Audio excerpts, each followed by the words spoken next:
ఆయా సందర్భాల్లో నీకున్న ఆధిక్యత ఏంటో నీకు తెలియనందువల్లనే ఏడుస్తున్నావు, నిరుత్సాహపడుతున్నావు, నిరసించిపోతున్నావు. కృతజ్ఞత లేని జీవితం బహుశా నీలో ఉందేమో. ఈరోజు దేవుడు మాట్లాడుతున్నాడు, మీలో ఏ ఒక్కరు కూడా విశ్వాసఘాతుకులుగా ఉండకండి. చేసిన మేలును మర్చిపోయేవారుగా కానీ, చేసిన మేలును మరిచిపోయి మరలా మేలు చేసిన వారి మీద తిరుగుబాటు చేయడం కానీ అలాంటివి చేయడానికి వీల్లేదు.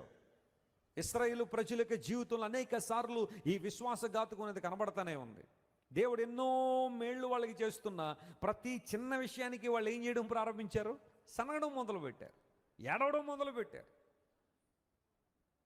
ఐగుప్తు దేశం నుండి దేవుడు వారిని బయటికి తీసుకొచ్చి 40 సంవత్సరాల అరణ్యంలో వారిని అద్భుతంగా దేవుడు నడిపించాడు. వారికి కావాల్సిన ప్రతిదీ కూడా దేవుడు అనుగ్రహిస్తూ, పగలు మేఘస్తంభమై రాత్రి అగ్నిస్తంభమై దేవుడు వారిని నడిపించి, మన్నాను కురిపించి, పూరేళ్ళను రప్పించి, బండల్లోంచి నీళ్ళు ఇచ్చి, శత్రువులు వస్తున్నారంటే వారి మీద విజయాన్ని ఇచ్చి,